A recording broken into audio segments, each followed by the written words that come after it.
I'm your host, Ethan Sands, and I'm back with another episode of the Wine and Gold Talk podcast.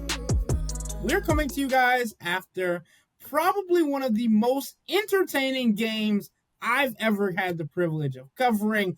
Chris, probably one of the most hated games he had to write about.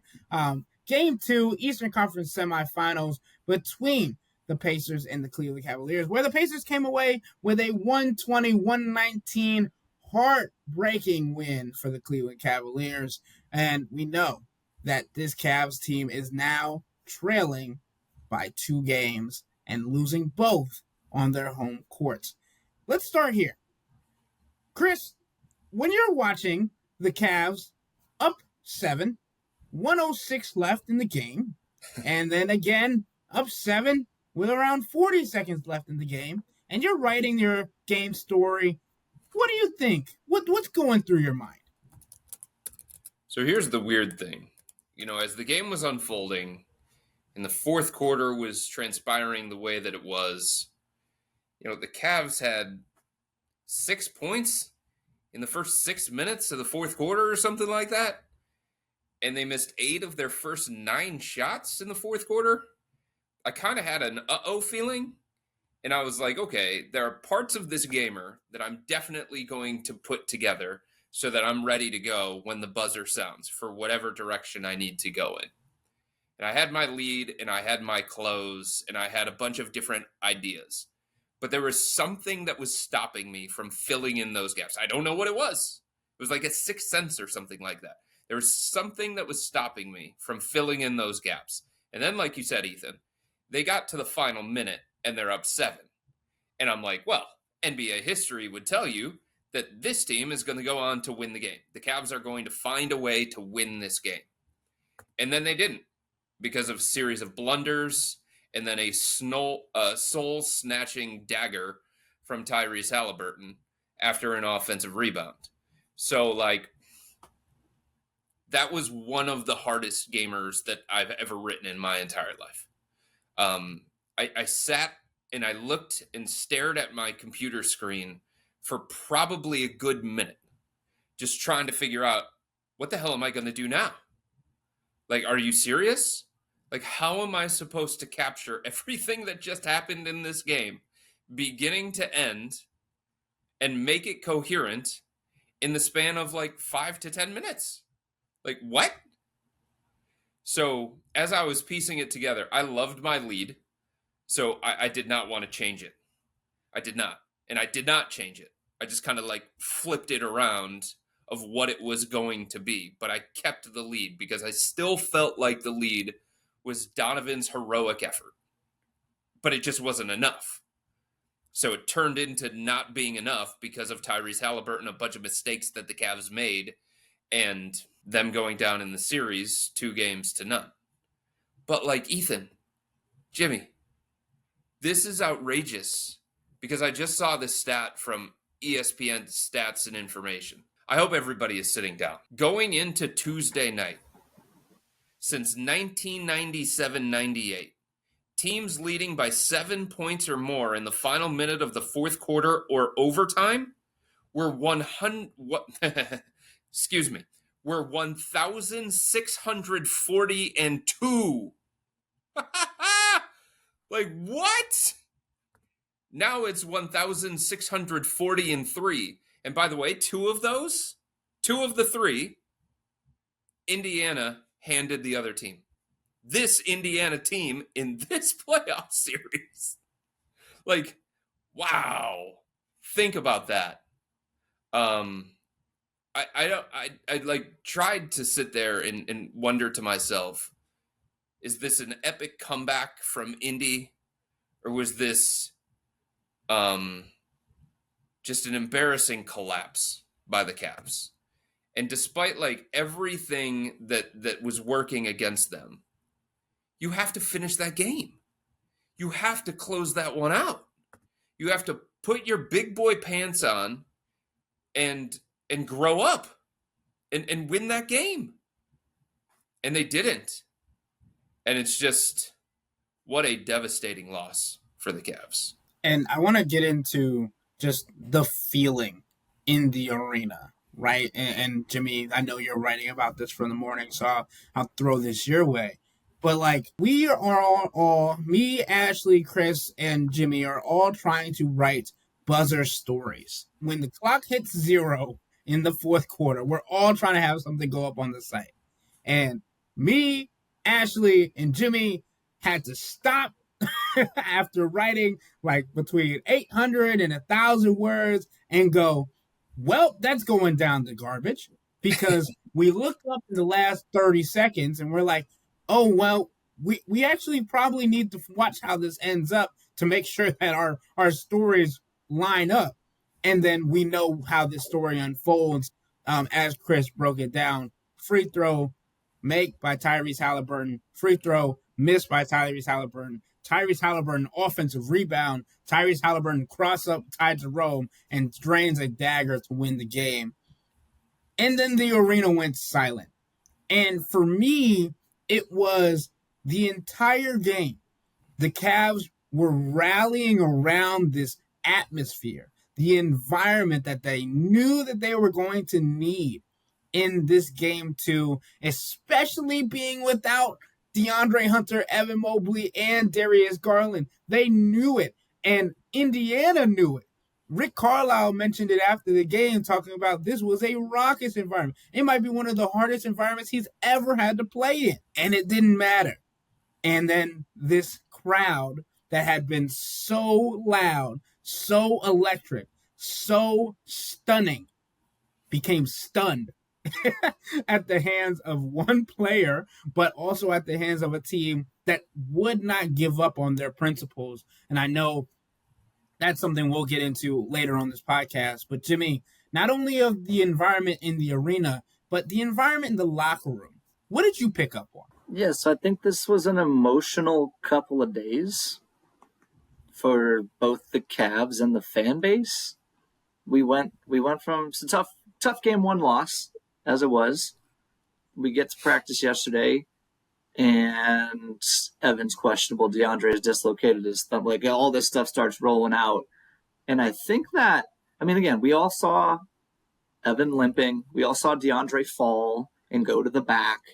Like, it wasn't completely surprised, but I think it was jarring to hear the way Kenny talked about it yesterday, because his tone was pretty severe. And then the way he went about going after the refs or the officiating, the league, I don't know. He threw it all the way up to the competition committee. Like, we need to change the rules about some of this stuff. And as he mentioned, he doesn't do that very often. And I do think that part of that was he's standing up for his guys. He genuinely thought there was a pretty significant mistake that led to injuries here. Not that whether it's a foul or not, the guys might have still gotten hurt on all of these respective plays. But I think there was more to it. Like, you could feel the tension of a 1-0 playoff series deficit in the way he was speaking, particularly before the game today when he went on his 6-minute rant, his double down on that.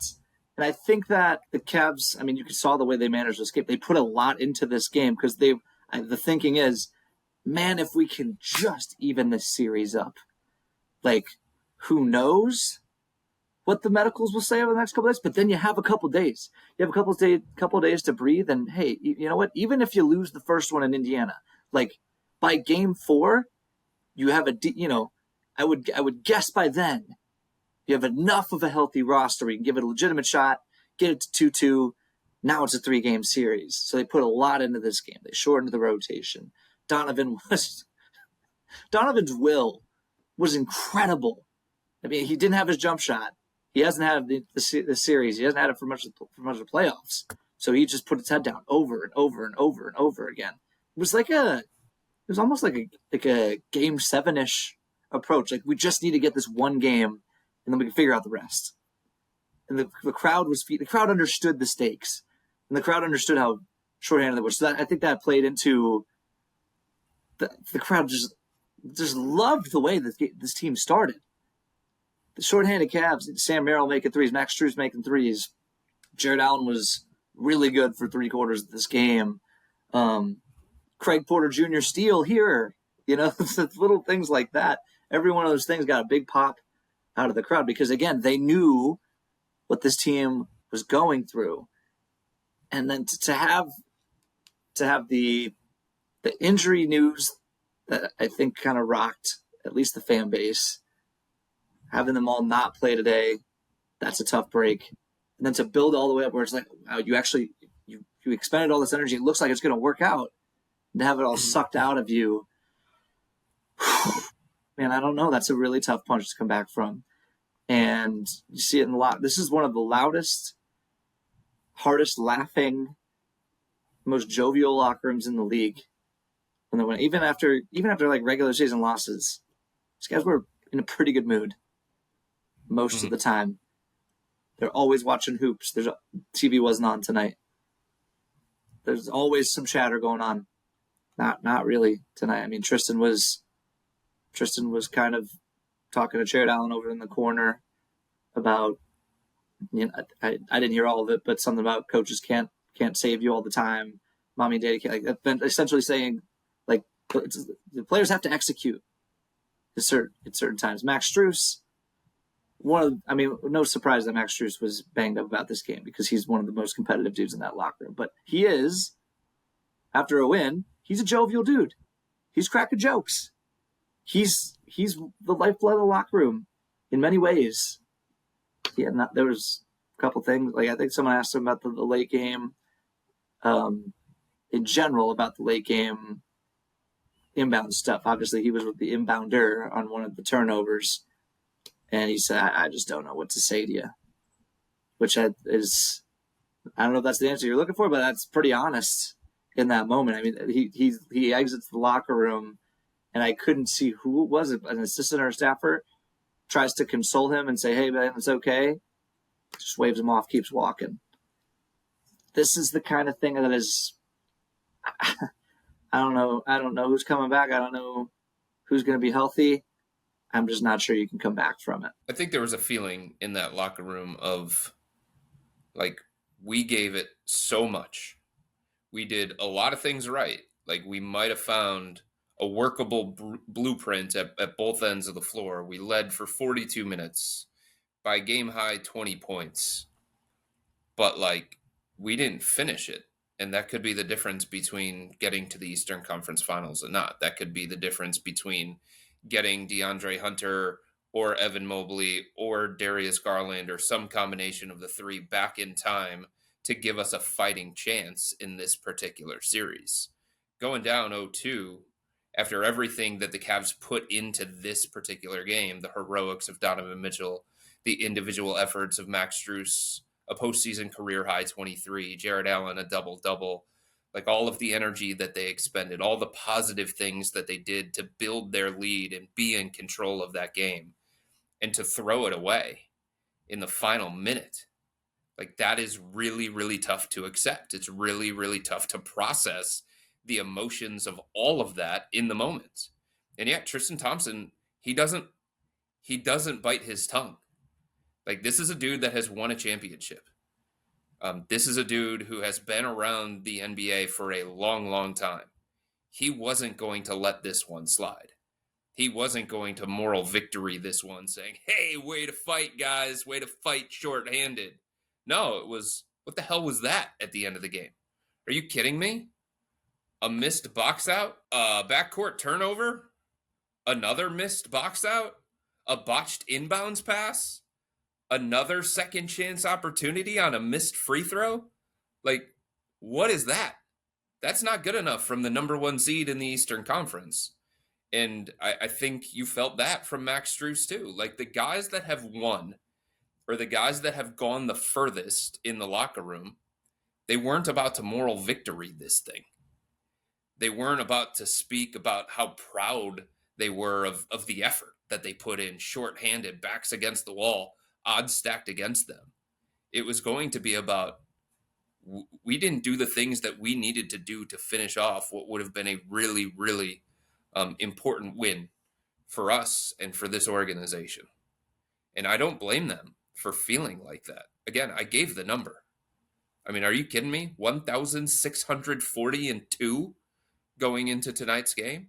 being on the wrong side of that number, yeah, that one, I'm with you, Jimmy. Like, I don't know how they recover from this. Just as a statistical note to back up what Chris was saying, the only other teams who have come back from 7 points down in the final minute of a playoff game in play-by-play era, obviously, as Chris mentioned, two of those three teams are the Pacers. One being tonight, May 6th, 2025. The other being April 29th, 2025, Pacers over the Bucks. And then the first one, May 13th, 2014, Thunder over the Clippers. Doc Rivers is also involved in two of these games, except he's on the losing end of both of them. That's insane. I just want to break down the sequence of events that I feel like are most important. And I don't want to point fingers at anything. I just think we have to logically speak about what happened wrong, like in what went wrong. Because the biggest one to me, it starts with the inbound pass where Max tried to lob the ball into Ty Jerome after an ATO, after a timeout was called to set up a play for them to get the ball inbounds because they had been struggling for a majority of the game to get the ball in against the Pacers' 94-foot defense. Me and Jimmy have talked about this behind the scenes during the presser as we waited for Donovan Mitchell. Chris, I want to get your perspective on this inbound play, the pass, Ty Jerome, because we know there were opportunities for Isaac Okoro to come through and Ty Jerome to seal off his man, and then obviously also the errant pass by Max Strus that I don't know if it should have been made at all, deeming the circumstances of who the ball was going to, how it was thrown, and particularly Andrew Nembhard, the Pacers' best defender, was the one guarding Ty Jerome at that given moment. I mean, I don't have too many other thoughts other than get the damn ball in bounds. This is the NBA playoffs. You're the number one seed in the Eastern Conference. You won 64 games. You practice end-of-game situations every single day, multiple times a day. You practice all of these ATOs, all of these sideline out of bounds. Get the damn ball in bounds. Like, are you kidding me? How can you not get the ball in bounds? Donovan Mitchell said he couldn't move, and obviously he was cramping at the end of the game. But, like, give me a break. It's almost like Oklahoma City the other night.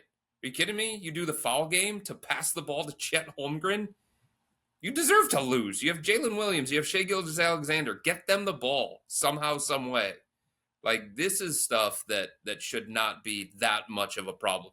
And look, I know Indy is a pressure defense. I know that they're feisty. I know they're physical. I know they're grabby and all those kinds of things. But get the ball in bounds. Are you kidding me? That's my only thought on it. How do you not inbound the ball in that situation? Just throw it somewhere to your teammate. That's it. Like, even if it goes to the wrong guy, like sometimes it does go to the wrong guy on your team, the guy that you feel like might not be the best person to send to the free throw line. Just get it to a Cavalier, not a Pacer. It's ridiculous. First of all, I want to, real quick, I think another overlooked part of this, so Max Strus hits the three to go up 7 with 1:06 left or something. The very next possession, it was. I mean, that was the dagger right there. The very next Pacers possession, they score in 4 seconds. Mm-hmm. So they throw an inbound to Tyrese Halliburton, a little looping inbound pass. He catches it with Isaac on his back hip, and he drives to the right side. What were we talking about on the scouting report? Don't let him go to his right. They let him get to his right. He's going downhill to his right. Jared Allen is not helping off the corner because they're now in their own heads about if we overhelped too much in game 1. Now game 2, let him get the whatever. So that's not nothing either. For the Pacers to be able to get that in 4 seconds is notable. Now, the inbound play. I mean, it looks to me, I've watched it several times now. It looks to me like Max is always looking in the direction of Don/Ty Jerome. Donovan can't get free, throws it to Ty Jerome. The question that the conversation that Ethan and I were having after the game is Ethan was asking, why is Ty Jerome in the game in that moment. I would say both free throw shooting and ball handling is the reason. Who else you want in the game? I think I was saying Sam Merrill. Sam Merrill. Sam Merrill was my option. I just think you need someone.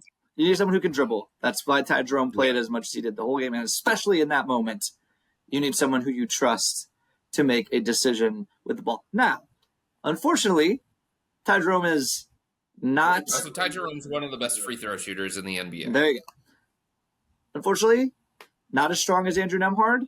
It looks like Ty Jerome should have Andrew Nembhard sealed on the slide. I don't love throwing a lob pass in the backcourt in general. I don't love throwing a lob pass to your 6'5" point guard in general. But like Chris said, I think it got a little late in the count. And at a certain point, you got to make a decision. And it did look like Ty Jerome had position on Andrew Nembhard. Andrew Nembhard hits him with the swim move. We're going on the way. You know what happens next. I just think that this is I think like it sounds like letting them off the hook to what Kenny said after the game, mental fatigue based on physical fatigue. I do think that had a lot to do with it. I think, like we've been saying, they put so much into the first quarter of this game. That was that defense in the first quarter, 15-point first quarter for the Pacers, and then it kind of tapered off because there's only so many dudes available, and they came out with so much energy, and they channeled it the right way. That gets harder to do over the course of the game. That's why I never trusted that the game was over when the Cavs went up double digits early, because I think the Pacers understood this is a long game. And if we can wear them down over the course of this game, there will be a moment at least where we have a chance to cut into this lead. Lo and behold, it came in the fourth quarter, and it got to the end where the Cavs' only offense late in this game was Donovan Mitchell gets free throws. Mm-hmm. They scored 8 points on Donovan Mitchell free throws. They scored 13 points on literally everything else in the fourth quarter. And that's not good enough either. It should, the crazy thing is that's not good enough. It should have been still if you could just inbound the ball and stop a free throw shooter from getting his own rebound, or keep Aaron Nesmith away from the rim, who started at the 3-point line. So I have a question. Is it a bad look that, everybody, whether it was Kenny Atkinson, Donovan Mitchell, Jared Allen, whoever else, they all talked about being out of gas. They all talked about being exhausted. Is it a bad look to say that when 0 Cavaliers played 40 minutes in this game? Like, we got Mikal Bridges playing 51 minutes the other night and coming through in late game situations, making big boy plays. LeBron James used to play every single second in the NBA Finals. Like, Kyrie Irving would play 44 minutes. Like, we've got teams around the NBA and players around the NBA extending their minutes in the playoffs. That happens. It always happens. None of the Cavs played 40 minutes tonight, and they're talking about being out of gas. Anybody else have an issue with that? Yes, I know you see me freaking out over here. I've been saying this since the beginning of the season. Like, this whole ramp-up process that we've talked about, this ramp-up process when we talked about the minute allocation, it's great. And Jimmy, you have been Mr. Rah-Rah about this since the beginning of the season as well, talking about the Kumbaya Kenny and how these things are not going to pan out in the playoffs. When you look across, and obviously it's based on matchup, based on opponent, and the Pacers play extremely fast, but you can't burn out in the first 36 minutes.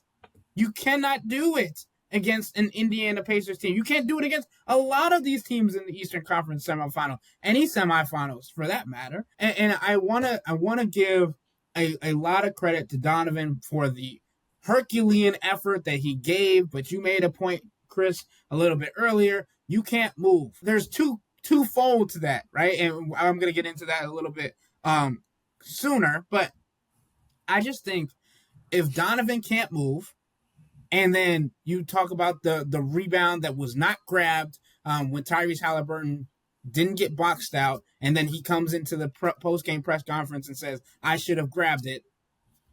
this is a lot of ifs. This is a lot of shouldas. This has got a lot of coulda, wouldas. Like, I think there's too many excuses being thrown around for this Cavs team, even though they were dealt a horrible hand to start the game. Even that said, you were there. You had the lead, and then you let it go. Can I just say one thing real quick about the minutes thing? I will say this. It has never been harder to play 35, 36 NBA minutes with all the space you have to cover and all the running you have to do, particularly against the Indiana Pacers who play so fast and spreads you out further than anyone else. That's a lot. And I will double down. These are not a game like this where you treated it. I'm not saying that they can't, although I'm skeptical, they can't save this. But Kenny shortened the rotation. He treated this like the season was on the line. Okay? So they're investing that kind of mental engagement into it too. It's not, Jared Allen, for a big man, 38 minutes, that's a lot. And these are not an ordinary 38 minutes. Donovan Mitchell, not an ordinary 36 minutes. Max Strus, not an ordinary 39 minutes. That being said, Andrew Nembhard played 36. He still had all that energy in the tank to guard everyone 90 feet like a madman at the end of the game. Aaron Nesmith played 33. He was everywhere. Like, I'm on your guys' side on this. I just want to add the context in there. So here's the other thing, though, like to add to that. If you as a coach have a feeling that extending these guys to a certain minute allocation is going to be problematic and it's going to wear them out, then steal some minutes when you're up by 20. It may not work, and those minutes may not lead to anything. But that's what Rick Carlisle did. He stole minutes in the first half. Like, even when things weren't going great for the Pacers, like, he was willing to extend the rest of Tyrese Halliburton. I think he went out at the 8-minute mark of the first quarter, and I don't believe he came back in the game until about 7 minutes in the second quarter. That is an extended rest, because I think Rick Carlisle was saying to himself, these guys might wear down. They're shorthanded. We play really, really fast. They probably can't keep up the way that they're playing. I'm going to play the long game here. I'm going to bank on the fact that this is going to get into the fourth quarter, and we're going to need Tyrese to close out this game if it becomes close for us, or we're going to need Pascal to make some plays down the stretch if it gets close for us. And like, he played guys that weren't overly effective, but he played 3 minutes of Jarris Walker that stole some time. He played Ben Shepherd 6 minutes that stole minutes. He played Thomas Bryant like 10 minutes or something. That stole minutes for some of his main guys. And, late game, the ball was in the hands of Tyrese Halliburton. And he was ready to deliver in the clutch. Like, there were also opportunities throughout the course of the game for him to maybe get on the ball a little bit more and see if he could organize their offense. But he was off the ball, and he put the ball in the hands of Andrew Nembhard, and he had Nembhard be the primary creator and stuff. And I feel like some of those possessions certainly saved Tyrese Halliburton for the late game situation, for him to be able to score 11 points in the fourth quarter and hit the dagger. So, like, part of that's a little bit of inexperience on Kenny, but, like, as a coach, you have to know the limitations of your own team. And if you feel like there are limitations when you get close to that 40-minute mark, then you've got to manage that better in the first 3 quarters so that you don't go into the fourth quarter and, like, these guys have nothing left. But, like, in saying all of that, I mean, none of these guys played 40 minutes. And it's just, I just think it doesn't come across great when that's the case. There was a time where Rick Carlisle put in an all-bench unit. You know who used to do that? Kenny Atkinson in the regular season when things weren't going right. Sure, he didn't have the depth that he had in the regular season tonight because he had 3 of his top 7 players out. But still, Rick Carlisle was able to go to an all-bench unit or an all-bench plus Miles Turner or all-bench plus Pascal Siakam lineup to, as you mentioned, steal minutes. And I think that's extremely important. And I think Kenny Atkinson, and we've praised him as a tactical genius. We've praised him throughout the entire season. He got NBA Coach of the Year. I think this is an adjustment that he should have been able to make from game 1 to game 2, even though he knew the players that weren't going to be out, because he saw how tired Donovan Mitchell was. And he was going to need even more from Donovan Mitchell in game 2. And this gets into my point about Donovan, because as we mentioned, he said he couldn't move. He said he should have got the ball. He's saying all of these things, and then he comes back and he's talking in his post-game press conference, and he goes, well, we don't know if we're going to have those 3 guys. It would be great if we did, because we can really use them, but we have to prepare like we're not going to. I'll be here, though. I don't know if that's a good sign or a good way of putting it, obviously, because his teammates are going to watch the interview and see all of these things. He was clearly upset, clearly frustrated, and he's playing on a calf strain, as reported by TNT throughout the broadcast. So if he's doing this, and obviously we also know as last year his season ended because of a calf strain, and we know how tough calf strains not only are to play on, but how they can change into an Achilles injury, and how significant that is. And I think Donovan's sitting inside himself and trying not to let it erupt, because he's been so even-keeled all year. But I had 48 points. I was the engine of the offense, all on a calf strain, and y'all couldn't give me 10 minutes. Y'all couldn't give me 15 minutes. Y'all couldn't give me 20 minutes. And obviously the severity of these injuries, we know. Evan Mobley was hobbling, even coming off the sideline to celebrate tonight. Darius Garland went through a treadmill workout earlier today after shoot-around. DeAndre Hunter had to have his finger popped into place, and it was the hand that he shoots with. But there have been guys to play with that. There have been guys to play with a toe injury. There have been guys to play with an ankle injury. Doesn't really matter how valuable you would have been there for your teammates. And I think that's been the biggest takeaway from what Donovan said is, I don't necessarily need you to be at 100%. I just need you to be there for me. I'm never going to be the person that questions the toughness or whether a player can play. I do not have the same pain threshold as they do. They don't have the same pain threshold as every other player in the NBA. Some injuries are easier to play through than others. Some injuries are more limiting than others. So I've just never been the person, whether I was doing radio for 10 years or this job for the last 11, where I'm going to question somebody's toughness, or I'm going to sit here and make a decision for them on whether or not they should play. That's not how I operate. That's not how I'm wired. And if that's what this fan base is going to go to, then that's fine. There are other writers that will do that. There are other broadcasters that will do that. That is not going to be me. I'm not going to sit here and say that Darius Garland should be playing, because I don't know that. I'm not going to sit here and say that DeAndre Hunter could have played in tonight's game, because I don't know that. And I'm not going to say the same thing when it comes to Evan Mobley. Look, do you honestly believe that these players who work their ass off throughout the course of the season to prepare themselves for this time of year, this is everything that they have been working toward. This is everything that they have been fighting for. The long nights, the early mornings, the extra time in the gym, behind the scenes, with no lights on, with the cameras away from them.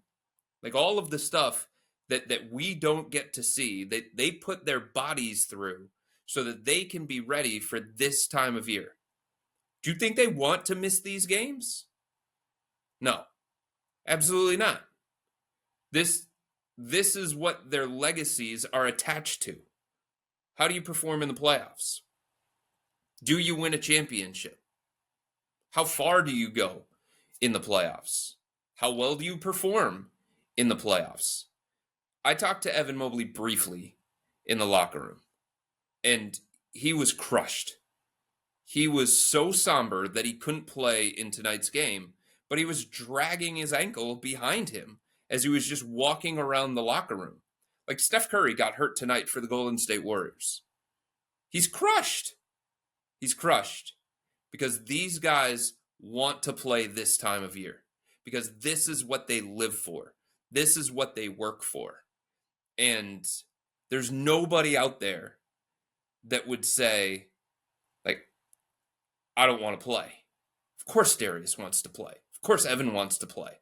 Of course DeAndre wants to play. But it's not my job to determine whether or not they can play. I definitely wasn't saying whether or not they should be playing. I was saying what I felt from Donovan Mitchell's post-game press conference. That's what it felt like to me that he was trying to unveil. But obviously, we're not doctors, so we can't make any decision, and we don't have that kind of background information. Jimmy, what do you think about how these injuries could impact the remaining of this series and how important these guys are, and also this time of year and how narratives are being written and legacies are also on the line, because we're going to touch on that as well in a little bit. After game one, Kenny was saying after the game one, you don't want series context to dictate the timeline or urgency with which you approach a timeline on a player's injury. But again, particularly given what Chris just said, particularly given how crushing this loss was, you have to think that if there was ever a time where series context makes a difference, it might be now. My counter question would be, to what end? What if these guys are Darius Garland is to the point where you can't play right now with the toe, to the point where Darius Garland has now missed like 2 weeks with this toe. So what version of him are you getting? It's better than the Craig Porter Jr. minutes we got tonight, no doubt. Kind of a fun roller coaster where he had a steal and a bucket, miscommunication with Jared Allen for Tyrese 3. Then he shoots a step back 3 and misses. Like, it was all over the place. Helps get a rebound. Some good, some bad. Not what the Cavs are looking for. You'd probably rather have whatever version of Darius Garland you can out there. But this is also, as we mentioned yesterday, a lot to throw these guys back into. For Darius and Evan in particular, these lower limb injuries, all of this pace going. You're running so much. You're changing direction so often. Like, whew, man, I don't know. It's a big ask for these guys. It's a big ask for these guys. It's the context of this series, I think, makes their injuries a little bit more complicated. So I'm just going to read something. I reached out to a doctor earlier today. One that I respect, one that I've followed for a long time on social media, and I just wanted to get a gauge. I said, all right, like, where are we at with all this kind of stuff? Like, what would you recommend to your patient? What do you know about this situation? And obviously, it's not a Cavs doctor, so he doesn't know the full extent of a lot of these things. But I'm just going to read you some snippets of what he sent to me based on these injuries. He has Darius Garland continuing to deal with what sounds like a moderate sprain of the big toe, usually at the MTP joint, more commonly referred to as turf toe, which is very painful and debilitating. The big toe is the balance center of the foot. When this joint is sprained, there's significant pain and swelling, and making pushing off of the foot almost impossible. Some players will wear a carbon fiber insert in their shoe cleat to help with stability, but the rest of the area has to be improved enough for this to be a realistic option to play and be effective on the court.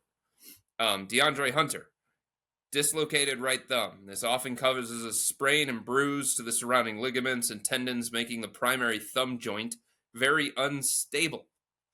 Similar to the big toe, the thumb is not only vital to everyday life, but even more important in basketball. Every single move that he makes on the court, gripping, passing, dribbling, shooting, it involves the thumb. It is very, very difficult with only 48 hours in between games to make enough progress to play. So that was a doctor's assessment for all of those people that are wondering, how severe are these things and why aren't they playing? Stuff like that. Okay, let's get to the last part of this podcast. And I think it's difficult to have this conversation, obviously, because he has been so good in this series. Donovan Mitchell has combined for 60 shots and 81 points in the first 2 games. And the Cavs have lost both of those. But we're in the Eastern Conference semifinals yet again for Donovan Mitchell. Obviously, just a semifinals in his case, whether he was in the Western Conference semifinals with Utah, but he still hasn't made it out.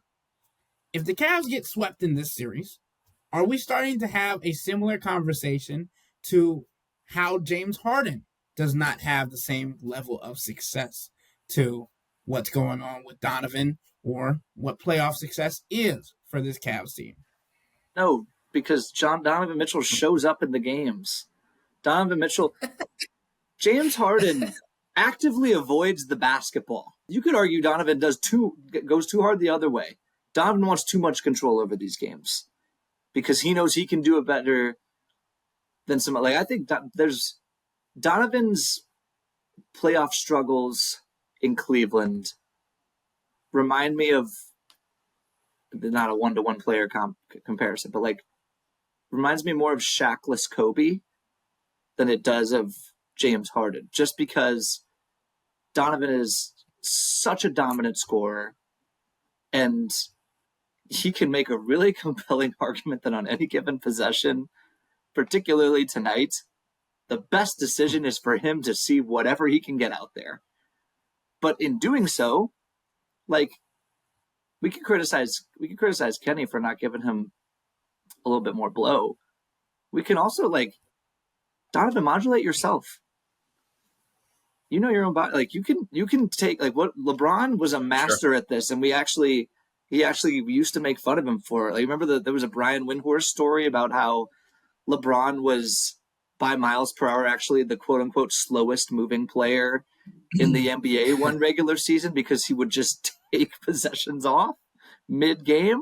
Like, that's another way you can rest while being on the court. Like, again, tonight's a tough example because Ty Jerome was so bad. He was so bad in this game. And I, frankly, who else are you looking to create? Like, Max Strus was playing awesome. Like, I don't know. Let Max Strus run a few more DHOs with Jared Allen. Shrug. Jared Allen took 1 shot in the 4th quarter. Well, who knows? Who knows? It's as the game dragged on, it just felt like Donovan looked, and he basically told us that he was dragging at the end. There's other ways to mitigate that, I would say. James Harden is a loser. He's a playoff loser. Sorry. Mm-hmm. He's a winner at life. He's a millionaire. He's one of the greatest shooting guards of his generation. None of that could be taken away from him. He's an incredible basketball player. He'll be a Hall of Famer. He should be. He chokes. So let me clarify. Not necessarily comparing to James Harden, but comparing to James Harden's playoff success, not the individuals one-to-one. Like, I'm more so asking. Yeah, well, when you put it that way, James Harden has more playoff success than Don. Like, that's what I'm getting at. Yeah. I'm not talking about the players and their performance. We've talked about it ad nauseum. It's not fair.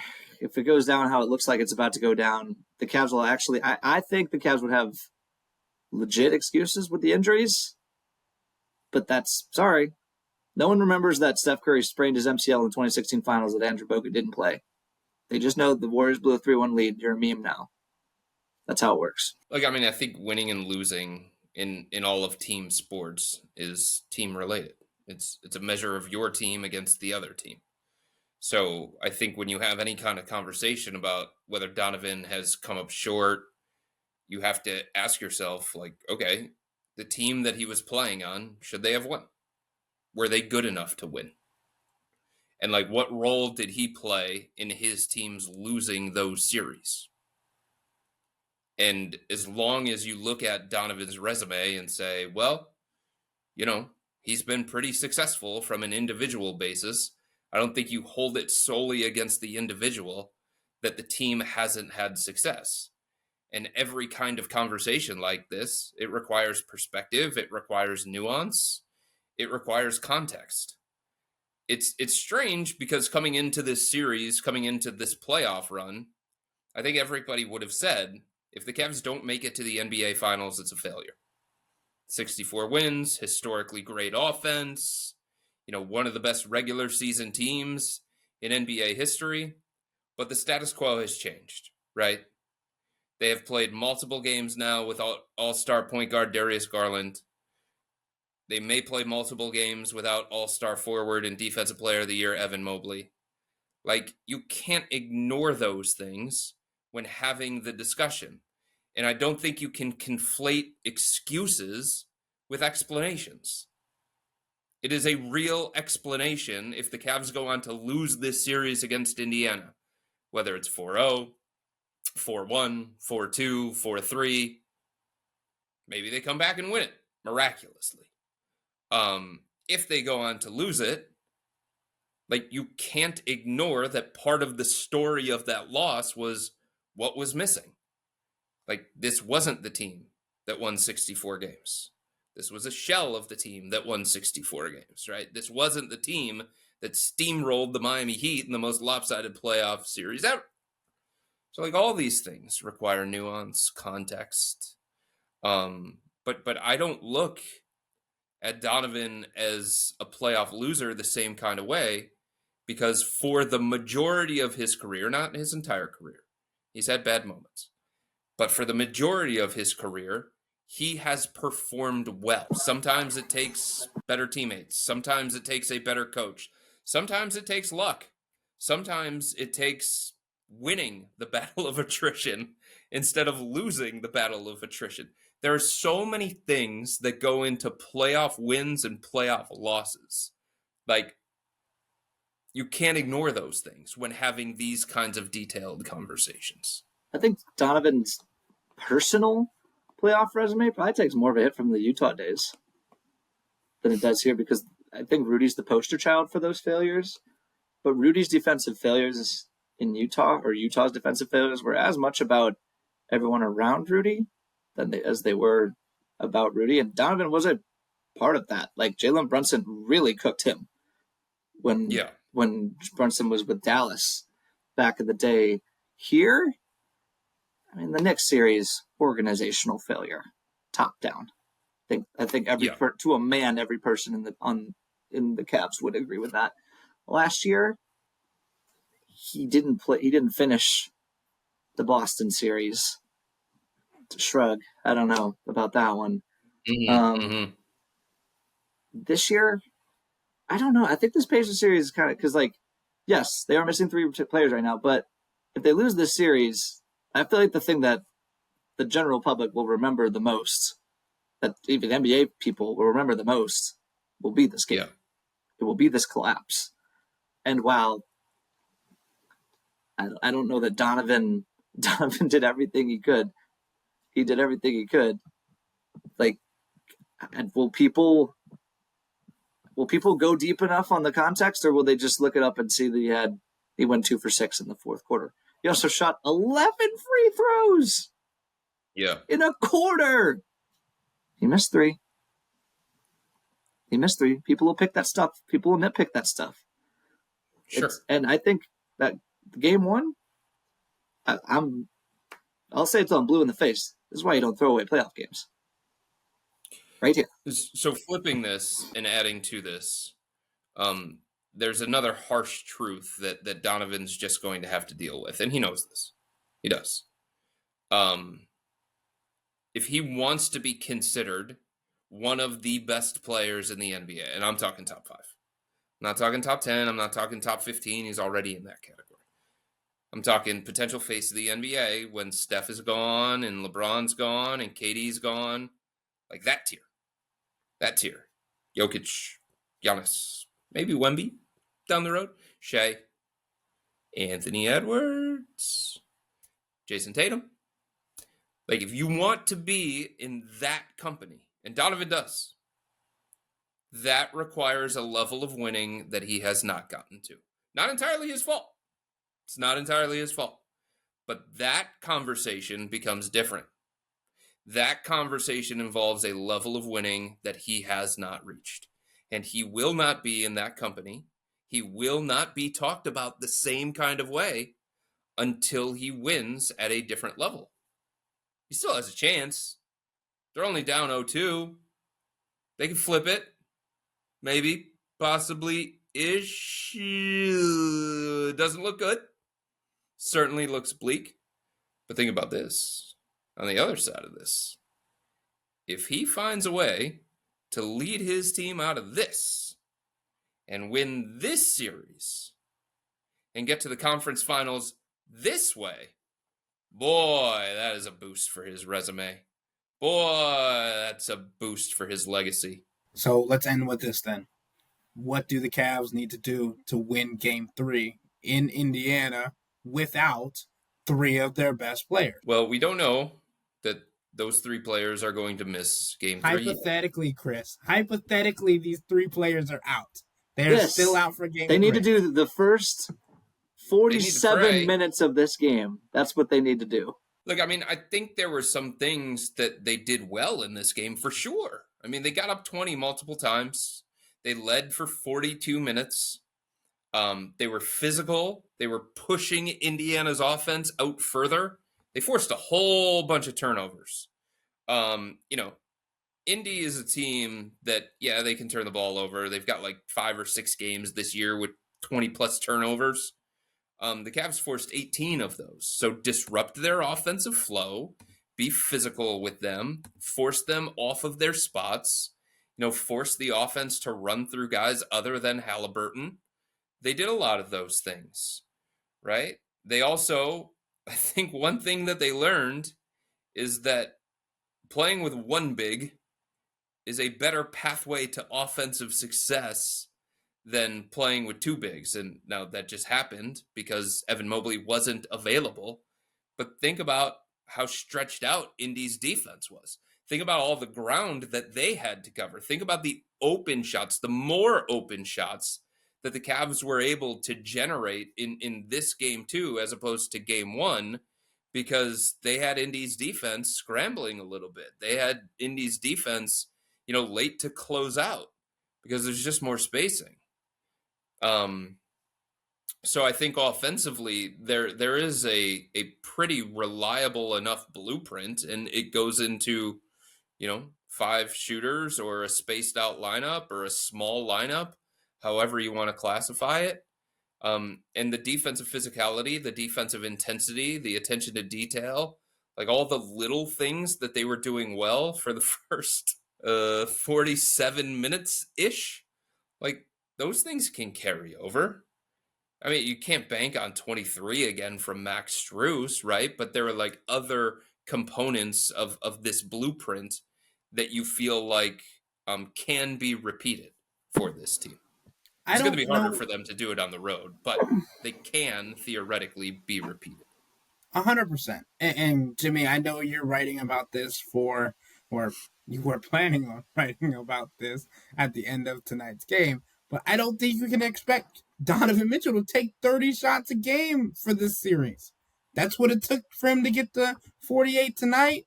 That's what it took for him. Back-to-back games. That's what I'm saying. But and again, they lost both of those games. So they're now 1-6. His teams are now 1-6 in games in the playoffs where he takes 30 shots or more.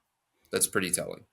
So should have been 2-5, honestly. Should have been, but it wasn't. If a queen had a package, she'd be the king. Yeah, I don't know that you can ask for another Mitchell game like this, particularly the type of games he's given you. 2 games where he's just barreling into the paint, drive after drive after drive after drive. Man, that is so taxing.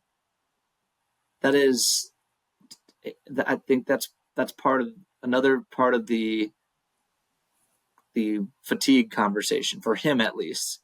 The fact that he's cramping up at the end of the game, like He is taking the hardest possible route to 48 points. I looked this up because it was going to be a celebratory Donovan mood for most of this game. The NBA had, I think, 26, 27 different guys score 45 points this year. Only one other guy did it with one three-pointer made. It was Giannis. I think the way that Giannis plays, Giannis ain't 6'3", man. Okay? Giannis ain't 6'3". And Andrew Nembhard and Aaron Nesmith are, and I mean this as a compliment, two of the most annoying players in the NBA to play against. They are all over him, all over the court, man. It's amazing what he did tonight. It is not fair to keep asking him to do that. And even if it works, the thing about the way Donovan's playing right now, even if it works for a game, even if it works for two, however long it needs to work, I guess in theory, he could just win the series doing this. It's theoretically possible. He's done it twice in a row, and it's been pretty effective. He needs to get that jumper right. But what's that mean? Say you win, and he's playing that way. What the heck's he going to look like against Boston? Mm-hmm. Like, I just think you need... I don't know. The answer to me, to what the Cavs need, they need productive-ish Evan Mobley, productive-ish Darius Garland, productive-ish DeAndre Hunter. Give me... let's be humble. Let's start with one. I humbly ask for one, but you probably need two. And, ideally three. And you certainly need a better version of Ty Jerome than what the Cavs got tonight. This is a guy who was in the running for Sixth Man of the Year. This is a guy who was a fixture of their second unit throughout the course of the season. A guy who was reliable, stable. He kind of got outside of himself in tonight's game. It's not just the offensive performance. He's involved in the inbound play. He's the guy who's supposed to box out Halliburton on the free throw, and then obviously he's the one who allows a three when you're down two. In a different situation, he probably wouldn't have been in the game. If he's going to be in the game in that situation, and he's going to be matched up against Halliburton, got to give a better effort than that. And 1 of 14, God, really tough on a night that you don't have DeAndre Hunter, Evan Mobley, or Darius Garland. Really hard to survive. One of your key contributors, a guy that you were counting on going into this game, going 1 of 14 from the field. And look, like, he was being guarded by Nesmith. Aaron Nesmith is a really, really good defender. There were times that Andrew Nembhard was switched onto him, all those different things. But, man, that's just not good enough on a night that the team was completely depleted. Silver lining? Go ahead. Orlando Magic? Maybe taking a few pennies off of the Ty Jerome table after watching this game. They don't have enough pennies to offer him, but, Any team. Team X, then. Team X taking pennies off the Ty Jerome table. Well, there are only 4 teams that are going to have projected cap space. And one of them you can just rule out completely. Let's just put it that way. So it's really down to 3, and 2 of them are the Utah Jazz and Washington Wizards. So, forget that too. Look, man, I would think. Game 1 against Miami, I'm clearing cap space if I'm another team for Ty Jerome. That is no longer the case. That is no longer the case. Bad salary with a couple of draft picks to make room for Ty Jerome. He's also combined for 34 shot attempts in the first 2 games of this series, which feels like way too many, even more so when you talk about how many he missed in game 2 and how many were just inadvertent shots, bad decisions, shots that some would say he would make, others would say, why the hell are you taking that shot? I had this whole article written out about the discipline and how the team had gotten back to doing its own thing. And then it came to my attention that Tyrese Halliburton and the Pacers felt like the Cavs tried to play their game, and they beat him at it because they out-muscled them. They out-hustled them. They wore them down to the point of exhaustion, to the point that they did not have enough in the tank to be able to finish this game. That's basically what it came down to. Because I mean, these dudes just don't go away. Yes. If you're the Cavs, you're looking at this like, I don't remember what movie it was. I always quote movies. Seems to be my way of doing things. But there was this movie that I was watching recently. Don't remember which one. This is really, really helpful for describing it. But, somebody looks at a character and says, like, why won't you die? Like, what do I have to do? And I think, like, there's a feeling inside the Cavs locker room of, like, obviously they understand the errors, the mental lapses late in the game. But, I mean, back-to-back games where they go on these runs or they seem to bury a lesser opponent, and then Indiana's right there, just relentlessly chopping into the lead. These dudes are tough. A lot of teams get that game won, go down 20, and they're just content to pack it in. Not these guys. And they're not going to go away when they go home, when they go back to Indiana, they are so happy to be done with being in Rocket Arena and being in front of this environment, and maybe not Tyrese Halliburton, because I was going to say, I think Tyrese really, really likes it. Every time they called him overrated, and I felt like every time we brought it up and every time Jimmy asked this question at a Cavs practice talking about Tyrese Halliburton, the guys were all like, we don't think that. That's not us. We didn't participate in that poll. It wasn't us. Please don't make him mad because we understand what caliber of player he is. And then the fans did it, and they screamed out overrated multiple times throughout the contest. And he puts a dagger in their hearts and goes over their logo at half court, dragging his nuts.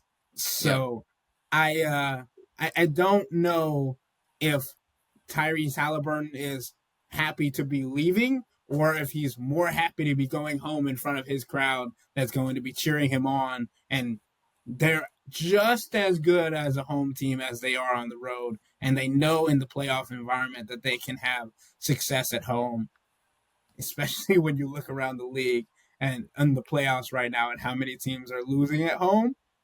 They're liking their chances of going back with a 2-0 series lead and all the confidence in the world. Miles Turner said this is the most fun basketball he's played in his entire life. These Indiana Pacers are on the top of the world right now. It's the Cavs' job to knock them down a peg. I'm just waiting to see if they're going to be able to do it. But with all that being said, that'll wrap up today's episode of the Wine and Gold Talk podcast.